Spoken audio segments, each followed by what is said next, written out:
ప్రభువైన యేసుక్రీస్తు నామములో మీకు అందరికీ ప్రత్యేకమైన వందనాలు. యేసు ప్రభుతో మీరు నేరుగా మాట్లాడాలి అని అనుకుంటున్నారా? లేక యేసు ప్రభు మీకు ఒక టెక్స్ట్ చేస్తే ఎలాగుంటుంది? ఇది ఊహ కాదు, వాస్తవం. టెక్స్ట్ విత్ జీసస్ అనే యాప్ ద్వారా మీరు యేసు ప్రభుతో లేకపోతే బైబిల్లో ఉన్న కొంతమంది వ్యక్తులతో ఏ రూపంలో మాట్లాడొచ్చు. లాస్ ఏంజల్స్లోని క్యాట్లాఫ్ software CEO Stephen Peter create చేసిన యాపే టెక్స్ట్ విత్ జీసస్. నిజంగా ఈ మధ్య కాలంలో టెక్స్ట్ విత్ జీసస్ అనే యాప్ను చాలా మంది పర్చేజ్ చేశారు, దాన్ని ఫాలో అవుతున్నారు, దాంతో మాట్లాడుతున్నారు. నిజంగా AI అంటే ఆర్టిఫిషియల్ ఇంటెలిజెన్స్ ప్రపంచమంతా నిండిపోతుంది దీంతో. ఈ రోజు ఇది మరొక రూపంలో మనకు కనబడుతుంది.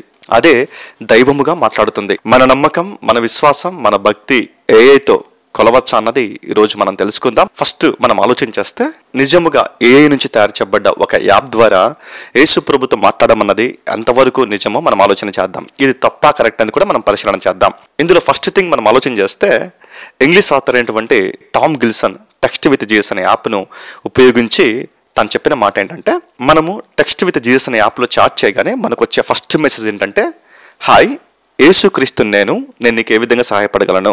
ఇక్కడే మనం ఆలోచన చేయాలి. ఎందుకంటే ఒక AI ద్వారా తయారు చేయబడ్డ ఒక యాప్ తాను చెప్తుంది నేనే యేసుక్రీస్తునని. ఇది మనం గమనించాలి. నిజంగా ఒక యాప్ యేసుక్రీస్తు నేనని చెప్పడం కరెక్ట్ కాదు అన్నది ఇక్కడ మనం గమనించాలి. చరిత్రను ఆధారంగా చేసుకుని మనం మాట్లాడితే అనాది కాలం నుంచి చాలా మంది వ్యక్తులను దేవుడు వాడుకున్నాడు. వారందరూ దేవుని చేత వాడబడ్డారు, దేవుని మహింపరచారు.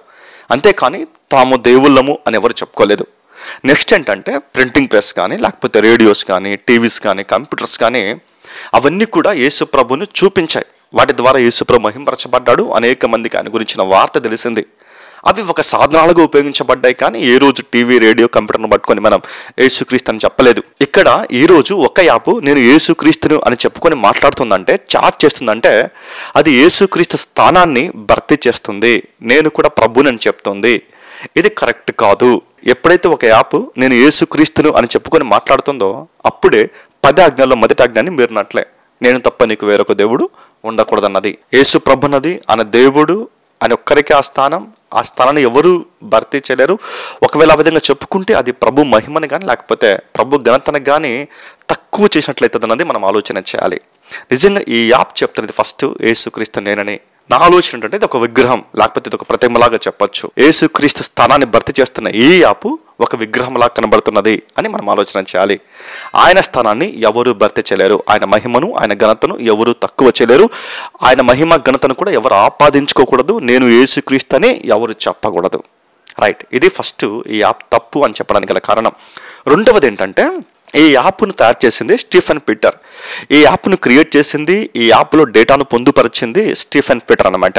అంటే ఒక వ్యక్తి తాను స్వంతంగా క్రియేట్ చేసి తాను డేటాను అందులో ఉంచాడనమాట. ఒకవేళ గనక మనం టెక్స్ట్ విత్ జీసస్లో మనం జీసస్తో మాట్లాడడం ప్రారంభిస్తే స్టీఫెన్ పీటర్ అనే వ్యక్తి ఎంతవరకు దాన్ని క్రియేట్ చేశాడో, ఎటువంటి డేటాను అందులో పొందుపరచాడో ఆ డేటాను బేస్ చేసుకొని అది మనకు ఆన్సర్ చేస్తుంది. కానీ అంతకు మించి అది వేరే ఆన్సర్ మనకి ఇవ్వదనమాట. అంటే అది ఎవరి క్రింద ఉంది? ఒక వ్యక్తి క్రింద పనిచేస్తుంది.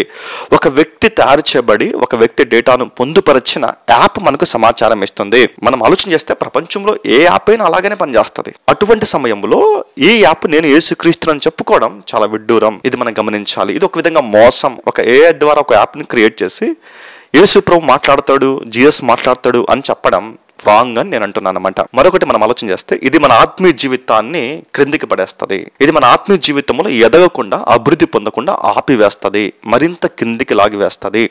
ఎందుకంటే ఎప్పుడైతే టెక్స్ట్ విత్ జీసస్ అనే యాప్ను పట్టుకొని అక్కడ యేసు ప్రభుతో మాట్లాడుతున్న మన భ్రమలో మనం ముందుకు వెళ్ళిపోతే మన వ్యక్తిగత ప్రార్థన జీవితంలో కానీ, పరిశుద్ధంగా జీవించే విషయంలో కానీ, ప్రభుని గణపరచి ఆరాధించే విషయంలో కానీ, వాక్య పఠన విషయంలో కానీ మనము ఎదగకపోవచ్చు, అభివృద్ధి పొందకపోవచ్చు, మరింతగా పడిపోవచ్చు. వ్యక్తిగతంగా నిజమైన ప్రభుతో సంబంధాన్ని మనం కోల్పోవచ్చు. ఇది మీరు గమనించాలి. ఎందుకంటే మనము టెక్స్ట్ విత్ జీసస్ అనే యాప్లో యేసు ప్రభుతో మాట్లాడుతున్న మన భ్రమలో ఉండిపోయి నిజమైన దేవుణ్ణి, నిజమైన ప్రభుతో మనం కనెక్షన్ కోల్పోవచ్చు, సంబంధాన్ని కోల్పోవచ్చు. ఇది మన ఆత్మీయ జీవితాన్ని దారి మరల్చేలాగా చేస్తుంది. ఇది మన ఆత్మీయ జీవితంలో పడిపోయేలాగా చేస్తుంది, క్రిందికి దిగజారేలా చేస్తుంది. మనం గమనించాలి. ఇక చివరికి మనం ఆలోచన చేస్తే టామ్ గిల్సన్ టెక్స్ట్ విత్ జీసస్ అనే యాప్లో చాట్ చేస్తున్నప్పుడు, మాట్లాడుతున్నప్పుడు మధ్యలో వచ్చేటప్పటికి తనకు వచ్చిన ఒక మెసేజ్ ఏంటంటే, మీ టెక్స్ట్ పరిమితిని చేరుకున్నారు అని వచ్చిందనమాట. అంటే అర్థం ఏంటి? ఇక మీరు అడగకూడదు, ఇక మీరు మాట్లాడకూడదు. ఒకవేళ టెక్స్ట్ విత్ జీసస్ అనే యాప్లో పరిమితి ఉంటే గనక అది జీఎస్ అని చెప్పుకోకూడదు. మన దేవుడు అనంతుడు, ఆయనకు పరిమితి అనేది లేదు. ఆయన ఎక్కడైనా ఉండగలడు, ఏదైనా చేయగలడు, ఎంతసేపు అయినా మనతో మాట్లాడగలడు, మనం మాట్లాడితే ఎంతవరకైనా ఆయన వినగలడు. చాలా మంది మాట్లాడుతున్న మరొక సంగతి ఏంటంటే టెక్స్ట్ విత్ జీసస్ అనే యాప్ అది బిజినెస్ పరంగా, వ్యాపార పరంగా దాన్ని ముందుకు తీసుకెళ్తున్నారు. ఎందుకంటే అది ఫ్రీగా రాదు, దాన్ని కొనుగోలు చేయాలి. ఇంకా మరింతగా దాంతో మనం చాట్ చేయాలంటే, మరింతగా మనం మాట్లాడాలంటే ఇంకా ప్రీమియం వెర్షన్ లాంటివి కొనుగోలు చేయాలి. ఈ యాప్ అనేది తమ లాభం కోసం తయారు చేయబడ్డ ఒక వ్యాపార సాధనం అని చాలా మంది అభిప్రాయపడ్డారనమాట. ఏఐ ద్వారా టెక్నాలజీ అన్నది ఒక లిమిట్, పరిమితి ఉండాలి, కానీ ఇది శృతి మించిపోకూడదు, దానికి మనము అలవాటు పడకూడదు. ఏదేమైనప్పటికీ కూడా దేనికైనా ఒక పరిమితి ఉంటుంది.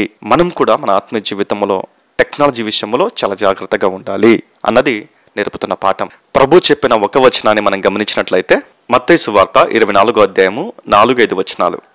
యేసు వారితో ఇట్లనెను, ఎవరునూ మిమ్మును మోసపరచకుండా చూచుకొనుడి. అనేకులు నా పేరిట వచ్చి నేనే క్రీస్తుని చెప్పి పలువురిని మోసపరచెదరు. నిజంగా ఈరోజు మనం గమనించినట్లయితే ఒక ఏఐ ద్వారా తయారు చేయబడ్డ యాప్ చెప్తుంది నేనే క్రీస్తునని.